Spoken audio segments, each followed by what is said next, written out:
All right, good morning, Chair, Postman, board members, and staff. The lobby is open. Recording has begun. Thank you, Dustin. Good morning, everybody. We'll call to order the Board Caucus meeting for Tuesday, January 18th, 2021. Our first item is approval of minutes from our January 11th Board Caucus. I think it's about 2 sentences. Is there a motion to approve? I will move to approve. This is Ali. I second. Great, and approved. Thank you. And now we're going to spend a little time on a quick update on the first, has it been 1 week of the legislative session? Maybe 2, I guess 1 week. So Chris Thompson, our legislative director, and Kathy Hoffman, our policy lead, are here, and I don't know who's going to kick off, but Chris, I'm going to turn it over to you. All right. Thank you, Mr. Chair, board members. Good morning. We are running fast and furious through the now second week of session. Cutoffs are coming soon, slightly earlier than some years past. So we're not dealing with, fortunately, the volume of legislation we sometimes see, but there's some big stuff. So I wanted to give a quick overview and then give Kathy a chance to jump in as well. First of all, update on our agency request measures. The bill regulating cannabinoids, 1668 in the House, that was heard. They're planning executive action on Friday on that bill at this point. 5547 is the Senate companion. That's scheduled for a hearing on Thursday. At this point, the Senate committee has published 2 amendments to the bill. One is a change that we requested to provide for an amendment to the current law referencing the Consumer Protection Act and synthetic cannabinoids, so as to not create any confusion with our bill that defines synthetically derived cannabinoids. The other is an amendment that would allow the Department of Health to consider rules prohibiting the inclusion of synthetically derived cannabinoids in medical cannabis products. We have submitted a request for another minor technical correction to both House and Senate chairs and prime sponsors. The Sun and Craft Growers Association have asked for amendments to our bill to essentially prohibit any synthetically derived cannabinoids. This issue has been, extensively reviewed and discussed internally as well as with stakeholders, and that was not the position we took. But the Sun and Craft Growers are pushing still to revise the bill in that way, and the chair and the vice chair are interested in knowing what the outcome of a discussion about this might involve. So we're talking about getting together with them, including Rick Garza as the agency director, to discuss this issue that we have previously discussed with them. And obviously did not include their request in the legislation. Shifting to the lab standards bill, we just had the first hearing on that this morning in the House, 1859. That was a pretty quick hearing. 20 minutes in was done. There was nothing but support for the bill. Department of Ag, Department of Ecology, Department of Health, and we all testified in support.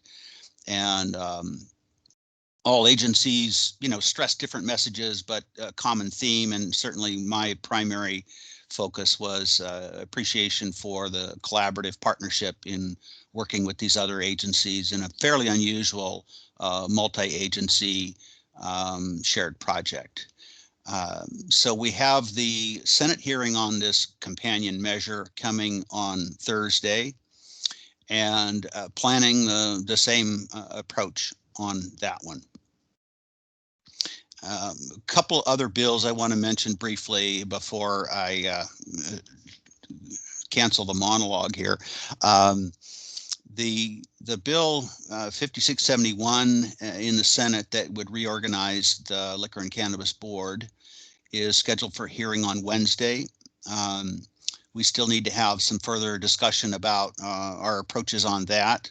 Those conversations are ongoing. There's also a hearing scheduled in the Senate committee on Thursday on a bill that would authorize pretty broadly hemp-derived cannabinoids to be included in marijuana products. I believe that's a WACA request, and the number of it is, let's see, 5767 is the bill number. We're also planning to, we've got a meeting later this morning, or I think at noon, on this among our staff to make sure we understand all of the implications of this bill. It appears to have negative or adverse implications for both of our agency request measures.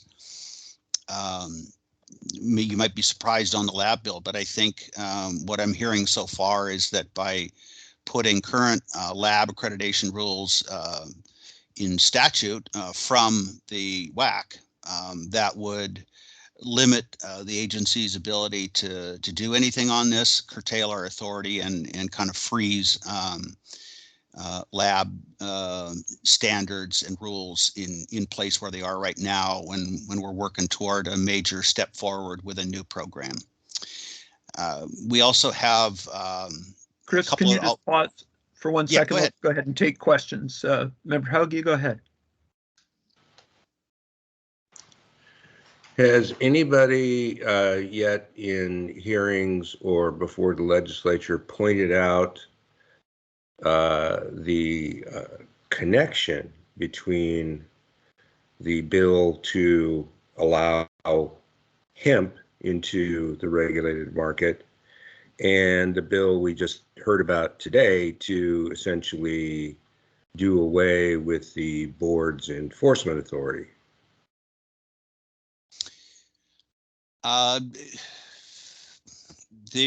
There hasn't been public discussion that I'm aware of, Board Member Hauge, about the hemp-derived cannabinoid allowances in 5676 that I'm aware of.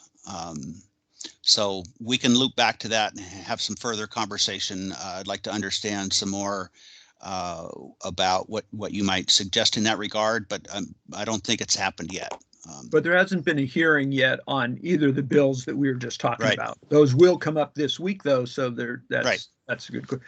Can you just clarify the number? I thought you said it was 5767, the one that the hemp derived. Yeah, did I misspeak? Okay. It is 5767. Okay, got it. Thanks. Go Sorry ahead, about Chris. that. That's fine.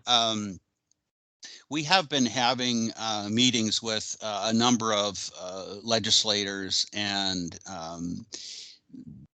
those discussions have been focused on other bills, not yet on this one, but we will, once we have a really good solid understanding of the implications of that legislation and have compared notes on the various analyses from our different divisions, then we'll certainly be discussing that in future meetings. I just wanted to mention two other bills real quickly. The governor has executive request legislation to approve a major effort reinvesting in communities. 5706 is the Senate bill number, and the House companion escapes me, but we're working with Ollie on potential focus for testimony in support of the governor's effort on that. Both House and Senate bills will be heard Wednesday morning, but there should be enough of a time lag between the two to allow Ollie to make both meetings. So that's an issue where LCB has done some groundwork that we've handed off to the governor's office, and we want to applaud the governor's leadership in proposing a major community reinvestment in communities particularly and disproportionately adversely affected by the war on drugs and the enforcement of drug laws. Finally, want to mention House Bill 1710. That is a bill creating a cannabis commission. We've been very involved with the Cannabis Alliance, who's promoting this legislation, and more recently also with other agencies, and the prime sponsor is Representative Sharon Shoemake from the 42nd up in Whatcom County. After a meeting, one evening last week, I forget when it was, the Department of Ag took the lead in drafting some changes to that bill. We think it basically addresses the concerns that we had as an agency. Just two examples. One is the original bill's language on the purpose and role of the commission read as potentially being in the same area where we do some of our work, thus raising the specter or the possibility of some confusion or difference in what we do with, say, education and training of licensees and the education that the commission would do for producers. We think that there are a number of changes in the bill that address this concern. We also are pleased that there's been agreement to provide for full reimbursement of LCB costs in implementing this effort. That was already in there for Department of Ag, and they've added us. So our fiscal note on this bill should now go to zero. I think they're trying to move toward exec on this on Friday. So that's not everything, but those are highlights of areas where we've been particularly active. And I'd like to invite Kathy to jump in, or if there are questions for me, I'll take a shot.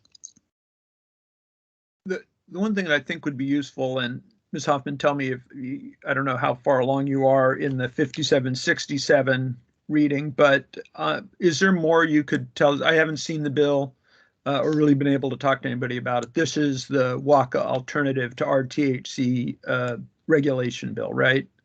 It is correct, and there are some challenges that bill, presents to us in thinking about, how we would, how it might be implemented, I guess is the best way to say it. The definition of marijuana is not changed from my recollection. Is that correct, Chris? Sorry, the definition of what again? Of marijuana did not change. I'm just kind of thinking off the top of my head here, but I think there are some challenges for us in terms of our regulatory authority. I don't think it expands our authority enough to be able to effectively respond to some of the concerns we heard over the summer. There's that.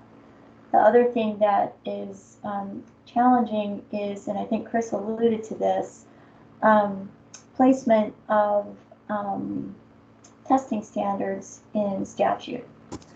And that removes our ability to be able to adjust if we need to down the road. It takes essentially the proposed rules that are scheduled for hearing on February 2nd and puts them in statute and makes a few changes to them.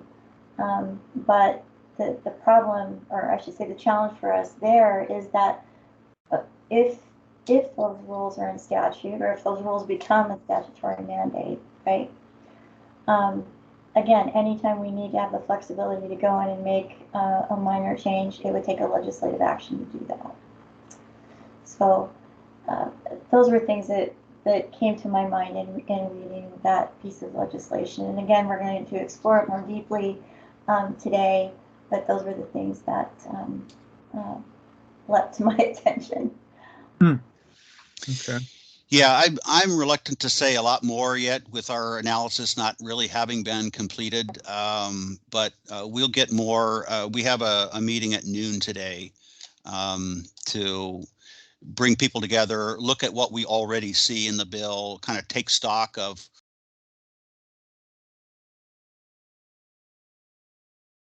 had that conversation yet. But the main difference in it, surmising here, is that their bill would allow for synthetically derived THC to be sold in 502 stores. The agency's bill would not, right? That's got to be the main difference, or am I missing something?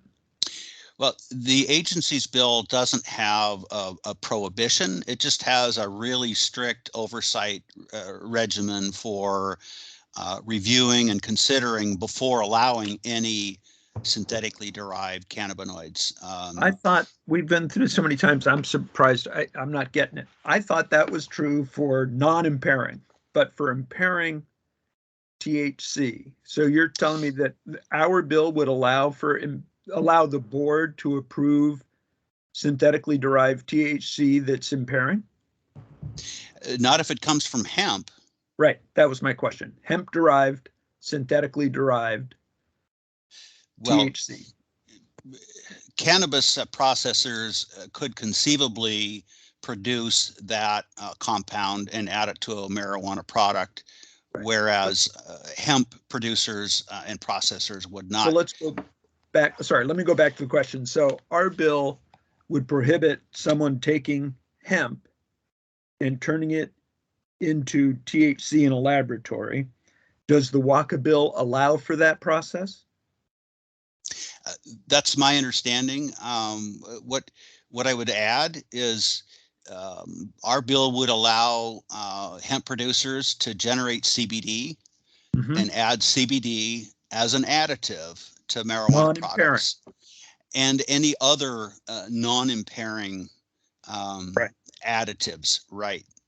And so what I'm trying to get in my own head, it really is, there's a lot of, frankly, it gets lost in the disagreements, but there's a lot of agreement out there, I think, about what we're trying to do, which is really, the Delta 8 issue,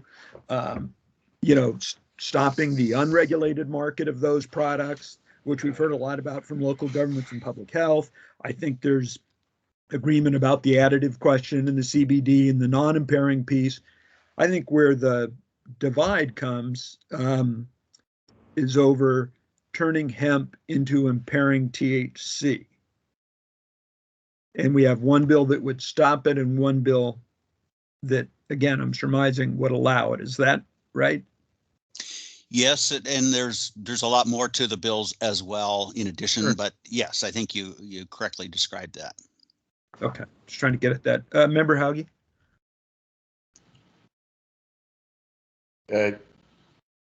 If I may, if I understand it, Chris, and I know that there are lots of details and twists and turns in any piece of legislation, but broad outline.